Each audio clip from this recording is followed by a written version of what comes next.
왜 절친한 친구가 출장 간 사이에 친구 아내와 아나. 우린 친구 몰래 거실 소파에서, 안방 침대에서, 심지어 식탁에서도 잘못된 만남인 것을 잘 알고 있었지만 우린 더 이상 멈출 수가 없었습니다. 구독 버튼을 눌러주시면 매주 놀랍고 감동적인 현실 속 숨은 이야기들을 들려드립니다. 오늘의 이야기 시작합니다. 햇살이 부엌 창문을 스치고 지나가던 늦은 아침, 스모 씨는 조용히 전기 포트 버튼을 눌렀습니다. 물 끓는 소리 외에는 아무 소리도 들리지 않는 집. 냉장고 문을 열어봤지만 눈에 들어오는 건 몇 개 남지 않은 계란과 시든 채소뿐이었습니다. 전날 남은 찬밥에 간장을 뿌리고 계란 하나를 후라이팬에 올렸습니다. 젓가락을 든 손이 망설였습니다. 그냥 배가 고픈 건지, 마음이 비어서 그런 건지 알 수 없는 표정으로 식탁에 앉았습니다. 혼자 사는 집엔 시간이 멈춰 있는 듯 했습니다. 이혼한 지는 벌써 1년. 사소한 다툼이 쌓이고 서로를 탓하다 결국엔 재산 문제로 등을 돌렸습니다. 말은 쉽지만 마음은 쉽지 않았죠. 특히 누군가 옆에 있어주는데 익숙했던 사람에게는 더욱. 창밖을 바라보며 커피 한 모금을 삼킨 승호 씨는 책상 한쪽에 쌓여있는 서류를 흘깃 바라봤습니다. 그는 원래 소규모 헬스장을 운영했지만 코로나 이후 회원은 뚝 끊기고 임대료와 관리비만 남아있었습니다. 문 닫을까? 혼잣말은 생각보다 쓸쓸하게 울렸습니다. 사람들과 어울리며 운동 가르치던 시절이 어제 같은데 요즘은 하루 종일 말 한마디 안 하는 날도 많았습니다. 휴대폰은 조용했고 친구들도 바빴고 부모님은 이미 오래전 돌아가셨습니다. 가끔 동네 공원을 산책하긴 했지만 발걸음은 점점 줄어들었습니다. 밤이면 TV를 켜놓고 소파에 앉아있다가 무의식처럼 불도 끄지 않고 잠들기 일쑤였습니다. 그렇게 하루하루가 흘렀습니다. 말없는 집, 말없는 식사, 말없는 시간, 모든 것이 조용하고 텅 빈 것 같았습니다. 그러던 어느 날이었습니다. 낮 7시를 조금 넘긴 시각, 휴대폰 화면에 익숙한 이름 하나가 떴습니다. 지정수 승호 씨와는 대학 시절부터 30년을 넘게 알고 지낸 친구였습니다. 인생의 고비마다 술 한 잔 기울이며 허심탄회하게 나눌 수 있는 몇 안 되는 사람이었죠. 하지만 요즘엔 그조차도 자주 연락하지 못했습니다. 평소 정수는 직장에서 일 때문에 굉장히 바빠 보였죠. 정수는 그렇게 말했습니다. 단순한 말이었지만 그 속에는 오랜 우정과 따뜻한 진심이 묻어 있었습니다. 승호 씨는 잠시 망설이다가 하고 대답했습니다. 그날 오후 승호 씨는 정수의 집으로 향했습니다.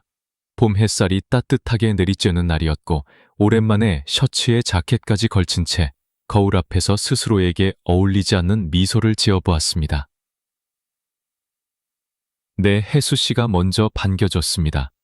그녀는 여전히 차분한 말투와 따뜻한 미소를 지니고 있었습니다. 예전엔 단지 친구의 아내였지만 오늘은 그 말투와 미소가 낯설게 다가왔습니다. 식탁 위에는 가지런히 차려진 반찬들과 김이 모락모락 나는 된장찌개가 놓여 있었습니다. 세 사람은 둘러앉아 식사를 하며 가벼운 이야기를 나누었습니다. 스모 씨는 처음엔 어색했지만 정수의 농담과 혜수 씨의 부드러운 리액션에 조금씩 웃음을 되찾았습니다. 메리가 끝난 후에는 세 사람이 나란히 거실 소파에 앉아 TV를 보며 대화를 이어갔습니다. 간간히 들리는 웃음소리, 따뜻한 차 향기, 해가 천천히 기울며 창가로 스며드는 노을빛. 그 순간만큼은 오랜만에 누군가와 함께 숨쉬는 것 같았습니다. 거실 창밖으로 서서히 노을이 물들어가고 있었습니다. 식사를 마친 세 사람은 따뜻한 유자차를 나눠 마시며 소파에 앉아 이런저런 이야기를 나눴습니다. 요즘 운동을 계속하세요? 혜수 씨가 물었습니다. 시보 씨는 조용히 고개를 저었습니다. 요즘은 좀 손님도 없고 마음도 안 나서요. 그 말에 혜수는 살짝 미소를 지으며 고개를 끄덕였습니다. 사실 저도 요즘은 별로 집 밖에 안 나가요. 사람 만나는 게 좀 피곤해서. 그녀의 말투는 조용했고 감정이 드러나지 않았지만 어딘가 모르게 똑같이 지친 사람처럼 들렸습니다. 정수는 소파 등받이에 몸을 기댄 채 팔짱을 끼고 웃으며 말했습니다. 둘이 비슷하네. 그래서 내가 불렀잖아. 프로시큐트, 외로움은 나눌수록 나아진다니까? 승호는 그 말에 피식 웃으며 고개를 숙였습니다.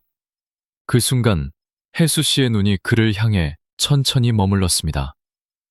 꼭 특별하지도 않았지만 승호는 그 시선이 어딘가 모르게 마음에 남았습니다.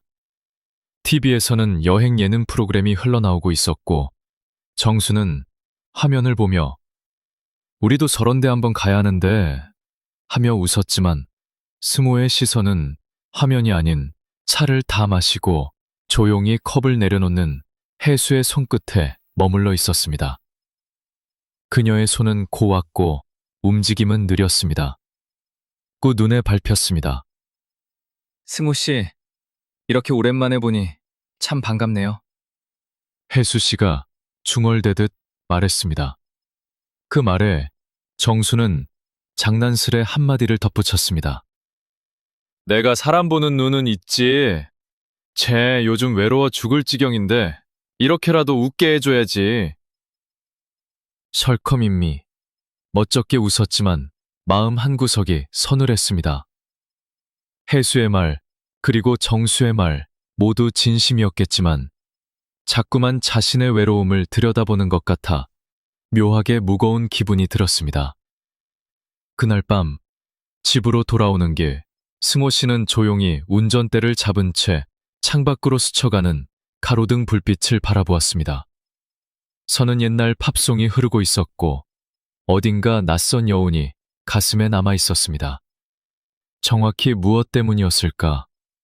오랜 친구와의 대화였을까? 정갈한 저녁 밥상이었을까? 아니면 문득 혜수 씨가 웃을 때 입가에 머물던 주름이 떠올랐습니다. 그 미소는 참 조용했지만 이상하게 깊게 남아 있었습니다. 그날 밤 승호 씨는 오랜만에 잠을 설쳤습니다. 그날 이후 세 사람은 자주 만나게 됐습니다. 금요일 저녁이면 자연스럽게 정수의 집에 모였고 거실 식탁에는 항상 혜수 씨가 정성껏 차린 저녁이 놓였습니다. 지소모 씨는 역시 된장찌개보다 김치찌개파죠? 돼지고기 많이 들어간 거 좋아했잖아요. 마지막으로 봤던 시절이 10년은 더 됐을 텐데 혜수는 종종 그런 사소한 걸 기억해내곤 했습니다. 승우는 어색하게 웃으며 고개를 끄덕였고 그 모습에 정수는 와 혜수, 너 무슨 승호 사생팬이냐? 하고 웃었죠. 가벼운 대화와 웃음이 이어졌습니다. 세 사람은 식사 후엔 거실에 앉아 맥주를 넣어 마시기도 했고 어느 날은 동네 카페에 가서 따뜻한 차를 마시며 산책도 했습니다. 어떤 날은 소파에 나란히 앉아 영화를 보다 잠이 들기도 했습니다. 그럴 땐 혜수가 담요를 덮어주며 말했죠. 추워요. 감기 걸리면 안 돼요. 그녀의 말투는 늘 조용했고 손끝도 무척 조심스러웠습니다. 그 속에서 승호는 이상하게 편안함을 느꼈습니다. 정수는 늘 그 중심에서 허물없이 웃었고 그 웃음 덕분에 처음엔 거리감 없던 모임이 이제는 자연스럽게 일상처럼 되어갔습니다. 프로세크서 도란도란 이야기를 나누던 중 정수가 핸드폰을 확인하고 말했습니다. 아, 나 다음 주 화요일부터 출장 생겼어. 부산이랑 울산까지 다녀와야 돼. 5박여기 걸려. 혜수는 끄덕이며 또요? 하고 말했고 승호는 말없이 컵을 입에 댔습니다. 그때 혜수가 조용히 말을 건넸습니다. 어쩔 수 없죠. 조심히 다녀오세요. 심심하면 승호 씨랑 놀면 되겠죠? 혼자 있으면 심심하니까요. 그 말에 정수는 가볍게 웃으며 그래, 둘이서 이젠 편하게 봐 하며 말했습니다. 승호는 애써 웃었지만 마음 한켠이 살짝 흔들리는 것을 느꼈습니다. 혜수의 말은 특별한 감정 없이 들렸지만 그날따라 그녀의 눈빛은 왠지 모르게 오래 머물렀습니다. 밤이 깊어갈 무렵 승호는 집으로 돌아오는 길에 그녀의 마지막 말이 자꾸만 떠올랐습니다. 혼자 있으면 심심하니까요. 단순한 말인데 그 말이 자꾸만 귓가에 맴돌았습니다. 그리고 그 맴도는 울림은 어딘가 이상하게 마음을 건드리고 있었습니다. 다음 날 승호 씨는 평소처럼 조용한 집에서 아침을 맞았습니다. 하지만 머릿속은 그저 평범하던 일상과는 조금 달랐습니다. 혜수 씨의 말투, 눈빛, 웃음, 작은 장면들이 마치 오래된 사진처럼 또렷하게 떠올랐습니다. 혼자 있으면 심심하니까요. 단 한마디였지만 그 속에 담긴 의미를 자꾸만 곱씹게 됐습니다. 그녀가 그 말을 할 때의 눈빛, 목소리의 낮은 톤, 그리고 정수가 옆에 있음에도 그 모든 상황이 묘하게 마음을 건드리고 있었습니다. 그날 오후, 승호는 일부러 운동화 끈을 조이고 동네 산책로를 걸었습니다. 머리를 식히기 위해 나선 산책이었지만 머릿속은 더 복잡해졌습니다. 혜수 씨는 그냥 호의였겠지. 그냥 정수의 친구로서 친절하게 말한 거겠지. 자신을 납득시키려 했지만 자꾸만 상상하게 되는 건 혼자 있는 혜수의 집 모습이었습니다. 그 집 소파, 그 식탁, 그녀의 조용한 손짓, 그리고 그 속에 자신이 함께 있는 모습까지 불쑥 떠올랐습니다. 며칠 뒤 출장을 떠났고 혜수는 그날 밤 메시지를 보냈습니다. 승호 씨, 저녁 드셨어요? 정수 오빠 출장 가는데 오늘은 날도 춥고 우리 집에서 술 한잔 어때요? 승우는 잠시 휴대폰을 내려놓았습니다. 단순한 제안이었지만 마음은 묘하게 떨렸습니다. 보냈습니다. 좋아요. 금방 갈게요. 불이 서기 전 승호는 거울 앞에 섰습니다. 셔츠 단추를 한 번 더 확인하고 머리를 다듬고 향수까지 아주 조금 뿌렸습니다. 자신도 모르게 긴장한 것이었습니다. 그걸 의식한 순간 스스로도 당황했지만 멈출 수는 없었습니다. 그날 밤 두 사람은 거실에서 와인을 나눠 마셨습니다. 정수 없이 단둘이 있는 공간은 이상하게 조용했고, 그러나 편안했습니다. 처음엔 나눴고, 그러다 조용히 음악을 틀고, 두 사람 사이에는 자연스러운 공백이 흘렀습니다. 하지만 그 공백은 어색하지 않았습니다. 오히려 서로의 시선이 닿는 순간마다 짧게, 그러나 깊게 마음이 흔들리는 소리가 들리는 듯 했습니다. 혜수는 천천히 와인잔을 들어 올렸습니다. 채 비친 그녀의 눈동자는 조금 붉었고 조금 외로워 보였습니다. 그녀는 말했습니다. 요즘 그냥 누가 내 옆에 있었으면 좋겠다는 생각이 들어요. 그게 누구든 그냥 조용히 같이 있어줄 사람. 스무는 아무 말도 하지 못했습니다. 대신 그 시선을 그대로 바라봤습니다. 그리고 그 순간 그는 알았습니다. 이 감정이 단순한 동정이나 호의가 아니라는 걸. 그건 분명히 무너지고 있는 경계선 위의 감정이었습니다. 그냥 혼자 마시긴 싫더라고요. 스무는 고개를 끄덕이며 답했습니다. 저도 요즘 혼자 마시면 더 외롭더라고요. 잔이 부딪히며 찰랑이는 소리. 두 사람 사이에 짧은 침묵이 흘렀고, 그러다 조용했던 그 공간은 끝내 거친 숨소리와 서로가 맞닿는 소리만이 울려 퍼졌습니다. 그날 새벽, 승우는 낯선 공기 속에서 눈을 떴습니다. 불이 꺼진 혜수의 방 어두운 천장 옆에 고요하게 잠든 그녀의 얼굴. 모든 것이 현실임을 인식하는데 그리 오래 걸리지 않았습니다. 그는 천천히 이불을 걷고 거실로 나와 조용히 앉았습니다. 식탁 위에 아직 덜 지하지만 그때는 아직 돌아갈 수 있을 거란 희망도 작게나마 남아 있었습니다. 술자리에서도 점심 식사 자리에서도 웃음과 농담이 오갔고 정수는 여전히 승우를 친구로 가족처럼 대했습니다. 그러나 네, 왜요? 아니 그게 지난주쯤? 늦은 시간에 정수 씨네 집에요. 어떤 남자분이 자주 왔다 갔다 하시길래 당연히 정수 씨인 줄 알았죠. 정수의 손이 잠시 멈췄습니다. 담배 연기는 허공에서 가늘게 끊겼고 분리하던 종이봉투는 느슨하게 풀려버렸습니다. 어떤 남자요? 박 씨는 아무렇지도 않게 웃으며 대답했습니다. 잘은 모르죠. 워낙 요즘 택배나 배달도 많으니까요. 근데 좀 자주 보이긴 하더라고요. 마치 집처럼 편하게 드나들던데요. 정수는 짧게 탈선하려었습니다. 정수는 칠 웃고리는 올라갔지만 그의 눈빛은 순식간에 식어갔습니다. 아, 그래요? 요즘 우리 집 싱크대 수리했었는데 아마 그 기사일 거예요.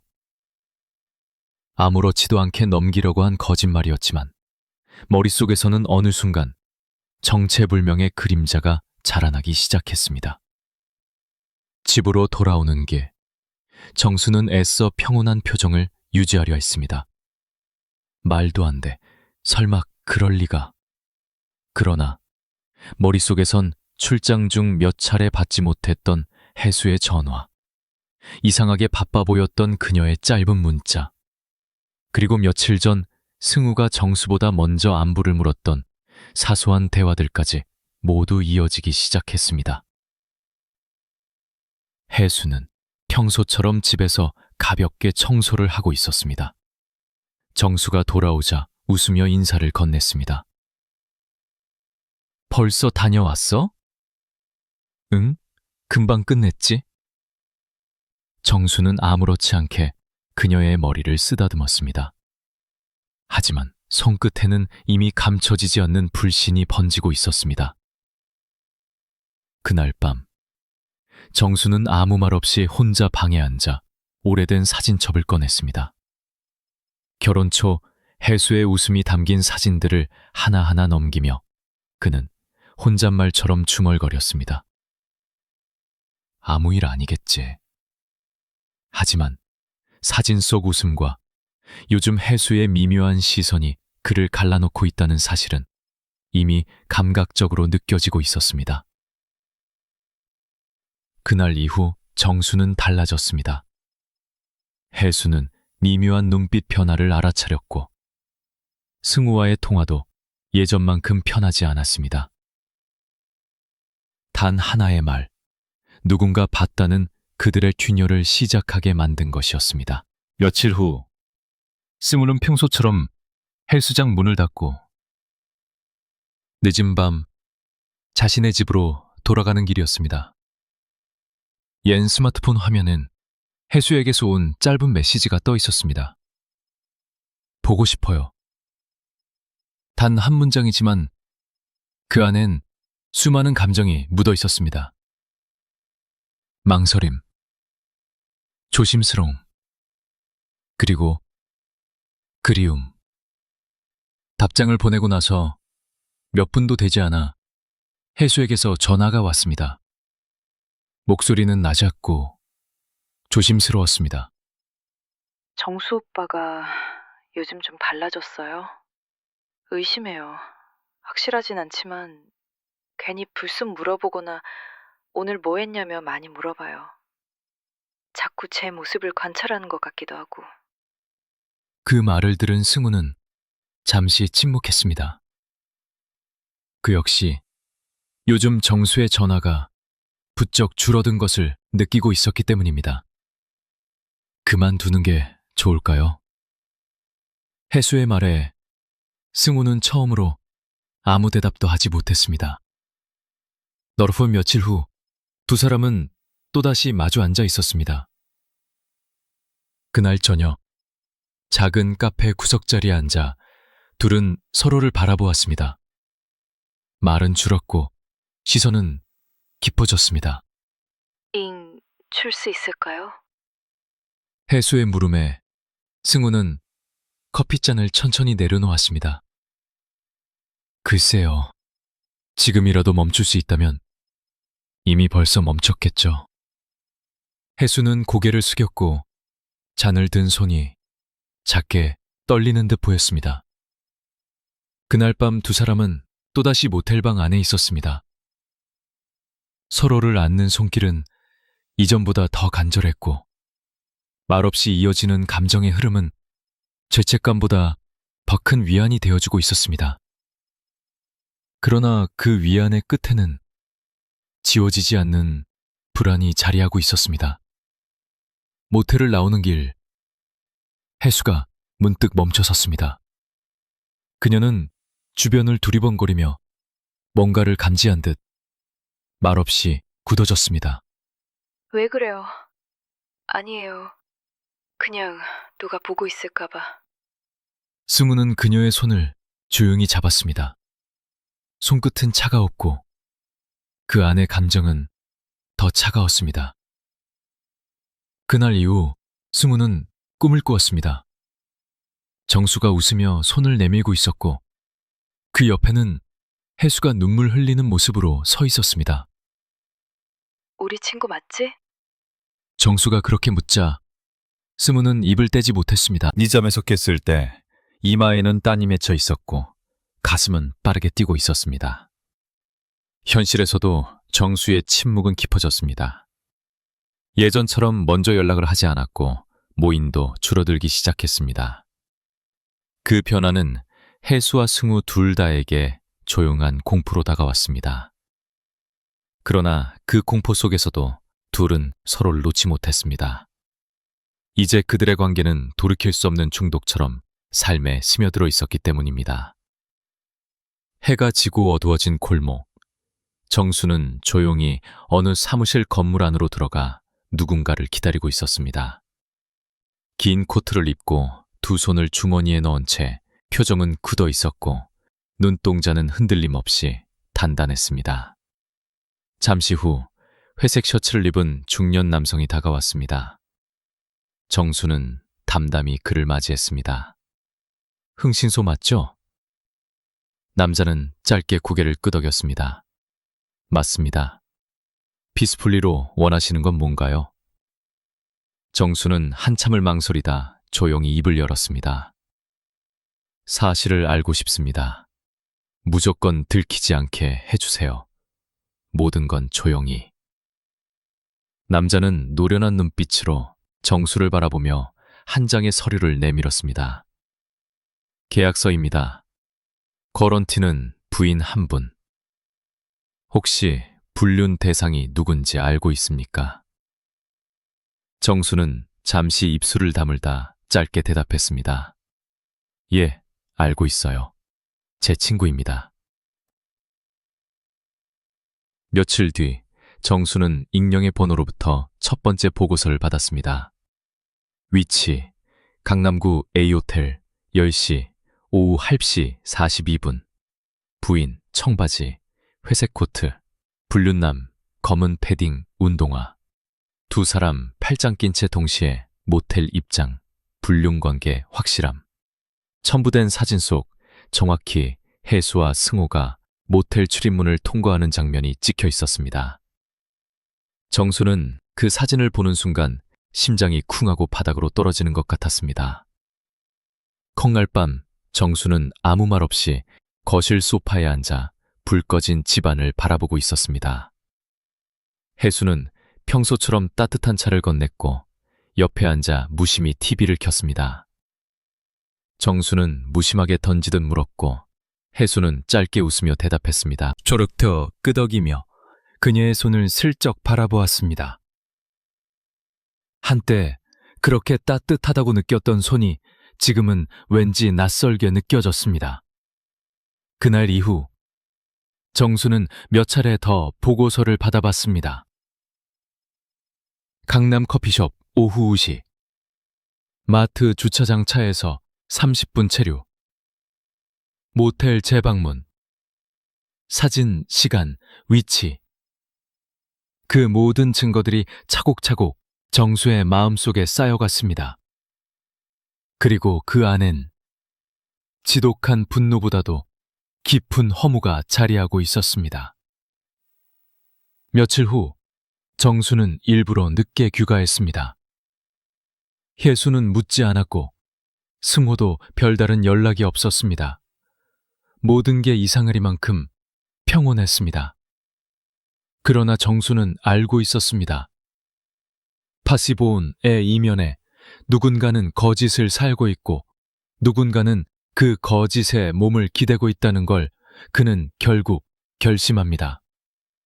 다음엔 내가 직접 확인할 차례다.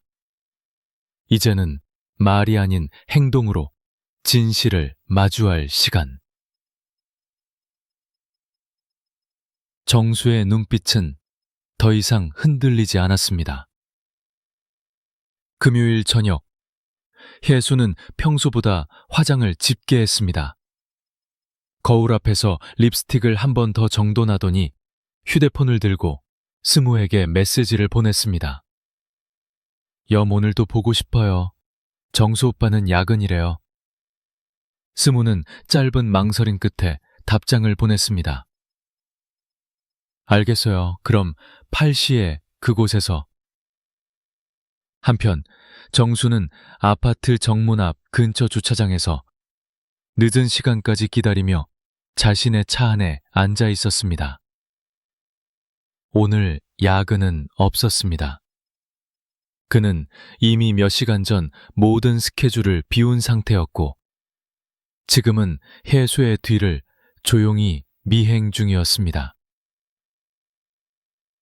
그날 밤 7시 40분 혜수는 택시에서 내렸고 5분 뒤 스모도 다른 방향에서 모습을 드러냈습니다.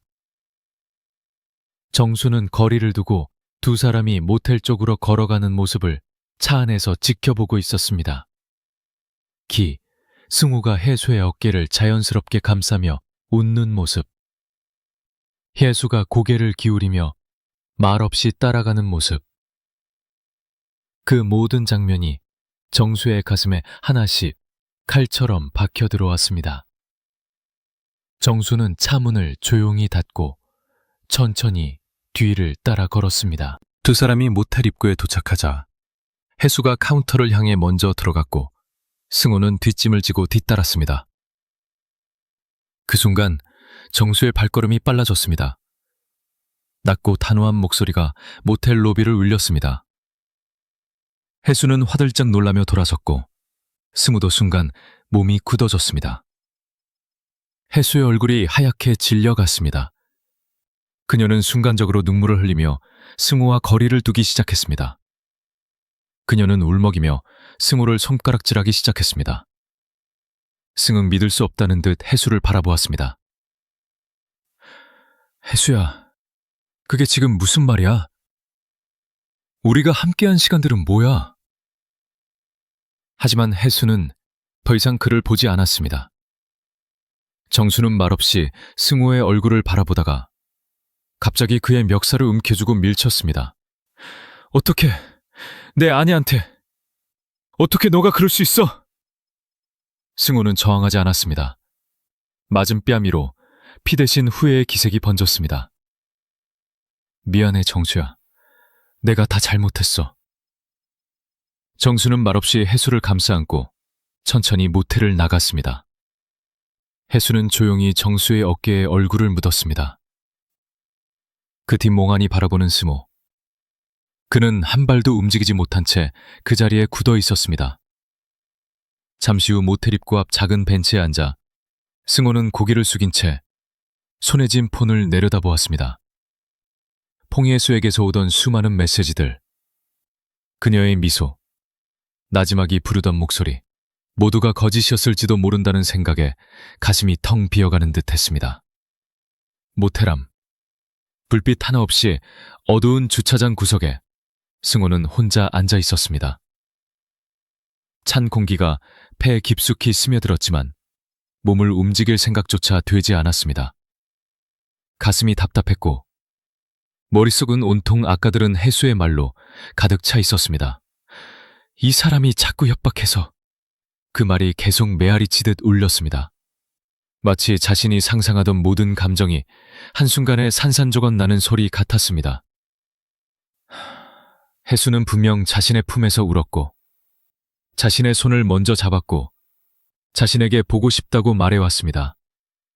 그 모든 순간이 진심이라고 믿었습니다. 아니, 그렇게 믿고 싶었습니다. 하지만 그녀는 정수 앞에서 승호를 가해자로 만들었습니다. 내가 잘못 본 건가? 아니면 처음부터 다 거짓이었던 걸까? 승호는 그렇게 중얼이며 스스로를 자책하기 시작했습니다. 다음 날 그는 아무 일도 없었다는 듯 헬스장 문을 열었습니다. 운동기구를 닫고 타워를 개고 회원 목록표를 정리했습니다. 하지만 손끝은 자꾸 떨렸고 마음은 비틀린 채 제자리로 돌아오지 않았습니다. 점심쯤 정수에게서 메시지가 왔습니다. 목신의태 이야기 다 들었다. 너 같은 놈을 친구로 둔 내 잘못이지. 긴 말 필요 없고 이제 얼굴 보지 말자. 첫 빙고도 명확한 문장이었습니다. 승호는 대답하지 않았습니다. 할 말도 변명도 남아있지 않았기 때문입니다. 건피스케이트 더스 이수에게도 아무런 연락이 오지 않았습니다. 그녀의 번호는 여전히 저장되어 있었지만 그를 향한 어떤 기척도 없었습니다. 지금껏 그렇게 자주 울리던 메시지 알림음이 이상하리만큼 조용해졌습니다. 밤이 깊어가고 승호는 다시 한번 그날의 모텔 앞 장면을 떠올렸습니다. 해수의 떨리는 목소리, 정수의 분노, 자신의 무력함, 그 모든 장면이 영화처럼 머릿속에 반복되었습니다. 그녀는 왜 그랬을까? 차라리 정수가 그 자리에 나타나지 않았다면, 아니 그날만큼은 자신이 그녀의 연락에 응하지 않았더라면. 수많은 만약이 승호의 머리를 채우고 있었습니다. 이미 벌어진 일은 되돌릴 수 없었습니다. 혼란 속에서 승호는 스스로에게 되묻기 시작했습니다. 아무도 대답해주지 않는 질문만이 밤새도록 그를 괴롭혔습니다.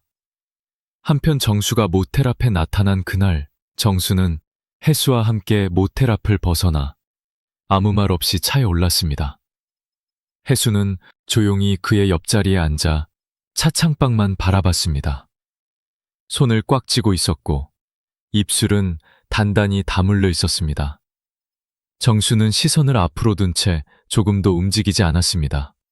감정의 방향을 잃은 사람처럼 속을 들여다볼 수 없게 잠긴 표정이었습니다. 집에 도착하자 해수는 문을 조용히 닫고 신발을 벗은 뒤 그대로 소파에 주저앉았습니다.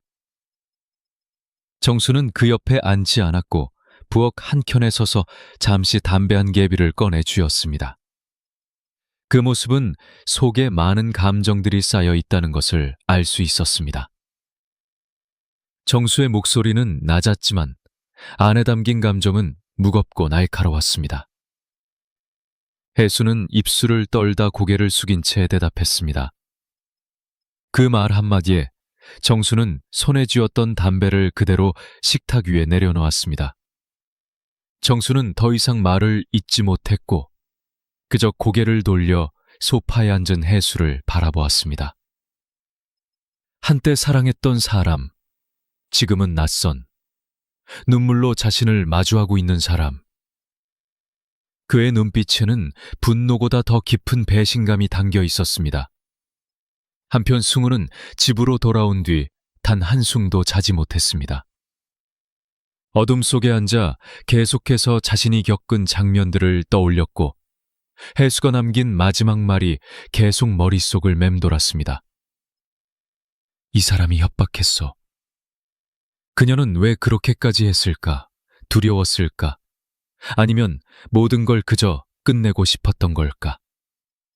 며칠 후 승우는 동네 공원을 걷고 있었습니다. 살은 따뜻했지만 그의 얼굴에는 어디에도 햇살 같은 기운이 없었습니다. 벤치에 앉아 물을 한 모금 마시던 그 순간 멀리서 두 사람의 모습이 보였습니다. 해수와 정수였습니다. 평범하게 산책을 하고 있었고 누가 봐도 행복한 부부처럼 보였습니다. 해수가 정수의 팔에 자연스럽게 손을 얹는 순간 승우는 숨을 멈췄습니다. 그제야 그는 이 관계의 결말의 비참함이 자신만을 향해 있었음을 분명히 깨달았습니다. 사랑이라고 믿었던 모든 것이 결국 혼자만의 착각이었고 그녀는 자신을 잠시 외로움을 달래기 위한 도구로 삼았다는 걸 알게 되었습니다. 그날 밤 승우는 텅 빈 방 안에서 핸드폰 앨범을 열었습니다.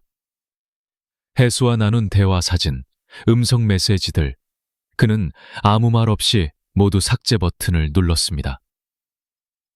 그 어떤 말도 하지 않은 채 그저 조용히 그녀를 지워나갔습니다. 함수에게 이 모든 사실을 증거로 들이밀며 털어낼 수도 있었지만 그것보다 사랑이라고 믿었던 그녀의 배신에 대한 충격이 너무나도 컸습니다. 며칠째 승우의 휴대폰은 단 한 번도 울리지 않았습니다. 기다린 것도 아니었고 누군가에게 먼저 연락을 하려고 한 것도 아니었습니다.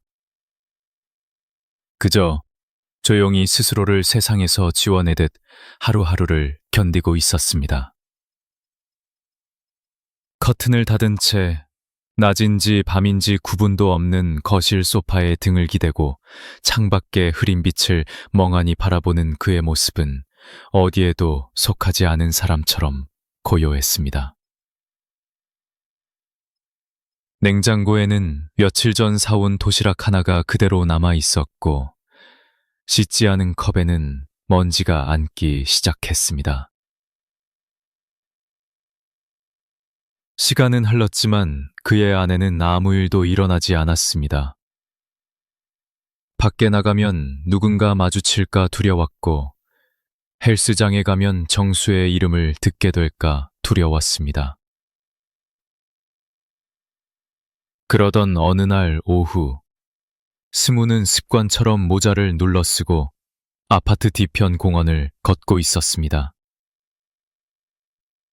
이 시간엔 사람도 없고 바람도 조용히 머무는 곳이라 가끔은 위로가 되었습니다.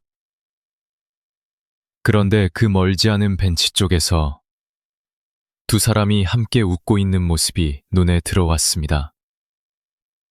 해수와 정수였습니다. 정수는 편안한 표정으로 해수에게 무언가를 건넸고 해수는 웃으며 그것을 받아들었습니다. 아무 일도 없었다는 듯 모든 것을 품고 다시 평범한 부부로 돌아간 것처럼 보였습니다. 승우는 걸음을 멈췄습니다. 그리고 멀리서 그 모습을 한참 동안 바라보다가 고개를 천천히 숙였습니다. 그래, 혼자였던 거구나. 처음부터 끝까지. 그 순간 모든 걸 이해할 수 있을 것 같았습니다. 자신은 그들 사이에 잠깐 끼어든 불필요한 존재였을지도 모른다고.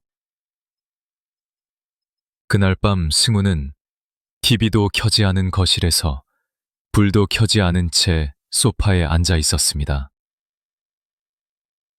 아무 말도 아무 감정도 없는 표정으로 조용한 방 안에서 그의 숨소리만이 유일하게 살아있는 듯 했습니다. 그날 이후 승우는 다시는 그 공원을 가지 않았습니다. 그 빅벤치도 그 산책길도 이제는 더 이상 위로가 되지 않았기 때문입니다. 대신 그는 밤 늦은 시간 사람 없는 동네 뒷길을 천천히 걸었습니다. 전봇대 아래 희미한 가로등 불빛, 창문 너머 흘러나오는 TV 소리, 누군가의 웃음소리, 그 모든 게 자신과는 상관없는 세상의 일부처럼 느껴졌습니다. 집으로 돌아와 익숙한 소파에 앉았을 때 승우는 고개를 돌려 예전에 혜수가 웃으며 보냈던 메시지를 떠올렸습니다. 오늘은 뭐 했어요? 괜히 보고 싶네요. 그 문자는 이제 없고 남은 건 정적뿐이었습니다. 케이퍼니 끌 핸드폰을 열고 사진첩으로 들어갔습니다. 어느새 지우지 않은 몇 장의 사진들이 남아 있었습니다. 정수와 셋이서 웃으며 찍은 사진. 처음으로 셋이 함께한 식사 자리. 그리고 혜수가 커피를 건네며 찍힌 옆모습. 승우는 천천히 손가락으로 그 사진들을 넘겼습니다. 그리고 별다른 표정 없이 하나씩 삭제를 눌렀습니다. 어차피 나만 기억해봤자 뭐하나. 그는 혼잣말을 중얼이며 고개를 떨구었습니다. 마음속 어딘가가 서서히 마비되는 듯한 기분이 들었습니다. 슬픔이 아닌, 공허함도 아닌, 아무것도 느껴지지 않는 이상한 감정의 무덤 속에 스스로를 묻는 듯했습니다. 며칠 후, 오랜만에 한 지인이 헬스장에 들렀습니다. 승우는 억지로 웃었습니다. 콩 지인은 웃으며 어깨를 툭 쳤고, 그는 그 가벼운 손길에 문득 마음속 깊은 울림이 느껴졌습니다. 나는 지금 아무도 없는 세상에 혼자 남았구나. 그날 밤 승우는 거실 조명을 껐습니다. 컨키스게이트를 열어놓은 채 달빛만이 방 안을 채웠습니다. 고요한 공간, 텅 빈 마음, 그리고 되돌릴 수 없는 시간들. 그는 조용히 속삭였습니다.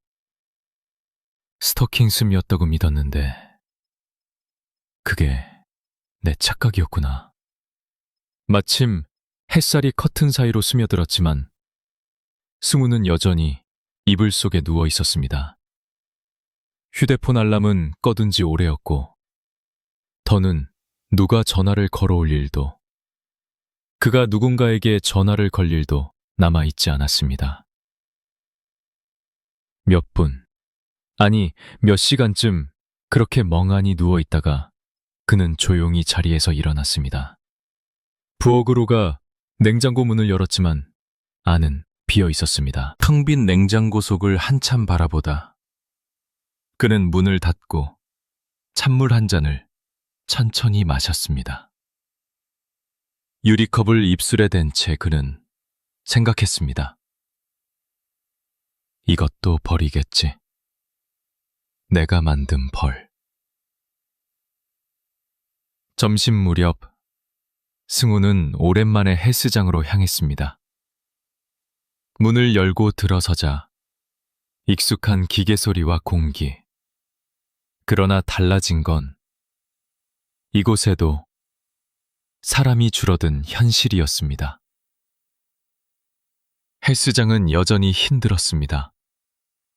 운영은 어려웠고 회원들은 뜸해졌고 그에게 남은 건 운동기구 몇 개와 계속 줄어드는 통장 잔고뿐이었습니다. 그는 청소기를 돌리고 수건을 접고 혼자 거울을 보며 한번 웃어보려 했습니다. 하지만 그 웃음조차 금세 힘없이 사라졌습니다. 그날 오후 혼자 밥을 먹으러 작은 식당에 들어갔습니다. 혼자서 밥 먹는 사람들도 많았지만 왠지 자신만 더 쓸쓸해 보이는 것 같았습니다. 맞은편 테이블에 앉은 중년 부부가 된장찌개를 나눠 먹으며 소소하게 대화하는 모습을 바라보다 승우는 고개를 돌렸습니다. 그리고는 입맛을 잃은 채 숟가락을 내려놨습니다.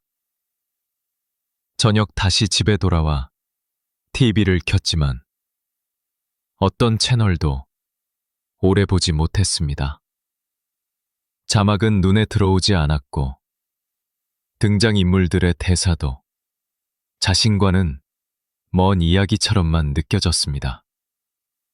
결국 그는 TV를 껐고 다시 어둠만 가득한 방에 앉았습니다.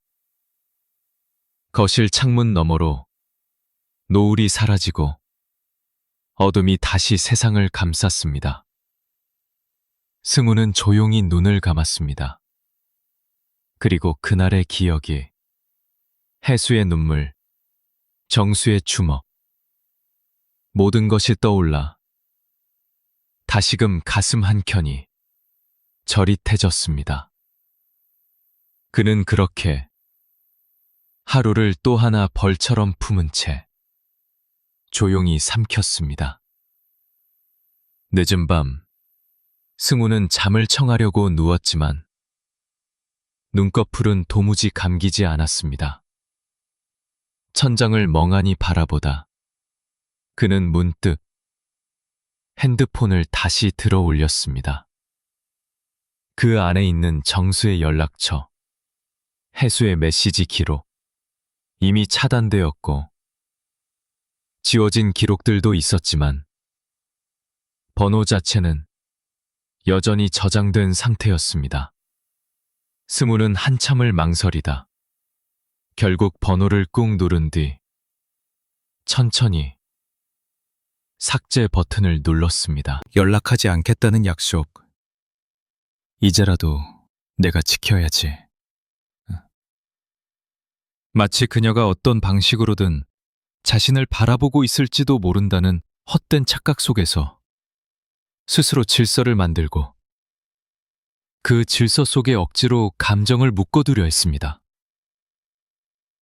다음 날 아침, 승우는 동네 마트를 들러 라면 몇 개와 우유, 계란을 샀습니다. 계산대에 선 그는 자신의 모습이 얼마나 초라한지 스스로도 느낄 수 있었습니다. 계산원은 눈도 마주치지 않은 채 제품을 찍고 무표정하게 말했습니다. 6,450원입니다. 지갑을 꺼내 돈을 건네며 승우는 고개를 숙였습니다. 별일 아닌 일인데도 왠지 그 순간 자신이 누군가에게 들킨 것처럼 부끄러웠습니다. 집에 돌아와 라면을 끓이고 소파에 앉아 그것을 먹으며 그는 또다시 자신과의 침묵 속으로 빠져들었습니다. 예전 같았으면 이 시간엔 누군가와 통화했을지도 모르고 해수가 남긴 메시지를 확인했을지도 모르고 정수와 장난 섞인 말을 나눴을지도 모르는데 지금은 모든 것이 조용하고 무의미하고 낯설었습니다. 햇살은 창밖에 가득했지만 방 안은 어두웠습니다. 그는 일부러 커튼을 닫았고 불도 켜지 않았습니다. 저녁이 되자 그는 아무 말도 없이 걷기 시작했습니다. 집에서 멀지 않은 강변 산책로, 예전에 종종 해수와 함께 걸었던 길입니다. 이제는 혼자 두 손 주머니에 넣은 채 고개를 숙이고 걷기만 했습니다.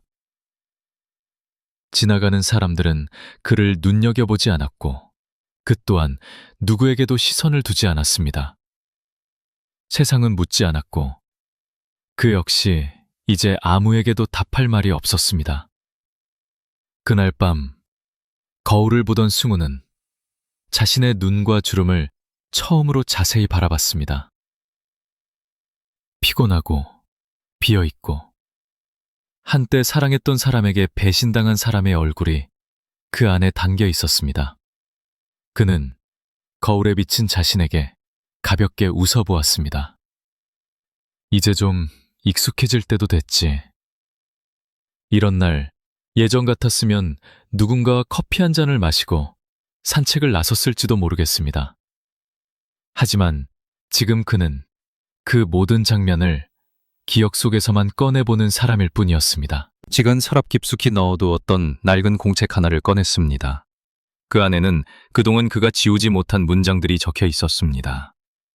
그녀의 웃음이 지금도 생각난다. 그건 사랑이었을까? 아니면 그저 누군가에게 기대고 싶었던 순간의 착각이었을까? 스모는 그 문장을 조용히 읽고 연필을 들어 그 아래에 또 하나의 문장을 적었습니다. 나는 아직도 그녀를 사랑하는 중이다. 비록 그 사랑은 끝났지만 그 문장을 다 쓰고 나서야 그는 아주 오랜만에 입꼬리를 살짝 올렸습니다. 웃는 것도 눈물을 참는 것도 아닌 어디에도 속하지 않는 희미한 표정이었습니다. 이따금 그는 지금도 문득 해수를 떠올립니다. 해수가 웃던 얼굴, 정수의 앞에서 미소 지었던 표정, 자신과 함께 있던 밤의 눈빛까지. 그 모든 것이 혼재된 채 그의 기억 한 구석을 떠돌고 있었습니다. 샘사랑이 아니었을 수도 있어. 그냥 사람이 그리웠던 거였겠지. 그렇게 자신을 설득하며 그는 또 하루를 살아갑니다. 지금의 승호는 누구에게도 미움을 받지 않고 누구에게도 기대지 않으며 묵묵히 살아가는 중입니다. 가끔 헬스장 문을 열고 오래된 기구에 먼지를 닦고 한두 명 찾아오는 회원들에게 예전처럼 운동을 가르치며 작은 일상에 집중합니다. 그리고 아주 드물게 정수와 해수의 소식을 누군가를 통해 들을 때가 있습니다. 그럴 때면 소는 고개를 끄덕이며 말하곤 합니다. 그래, 잘 지내야지. 공허함은 어떤 말로도 메워지지 않았습니다. 그날 밤 그는 오랜만에 불을 켜지 않고 거실 창가에 앉았습니다. 바람이, 소리, 가끔 들리는 자동차 소리, 그리고 그 사이를 흐르는 조용한 숨결 같은 고요함. 그는 창문을 열고 하늘을 올려다봤습니다. 별 하나 없는 그 하늘에 그는 조용히 마음속으로 이름 하나를 불렀습니다. 해수야. 어느 날 옆 벤치에 앉은 노부부가 서로 손을 꼭 잡고 앉아있는 모습을 보고 승호는 한참 동안 눈을 떼지 못했습니다. 둘 사이엔 말이 없었지만 그 무언의 대화와 숨결 속에서 시간을 견뎌온 두 사람의 이야기가 고요하게 흘러나오는 듯 했습니다. 그는 조용히 시선을 내리고 작게 혼잣말을 했습니다. 아직도 보고 싶다. 그녀의 손을 붙잡고 싶고 눈을 마주치고 싶다.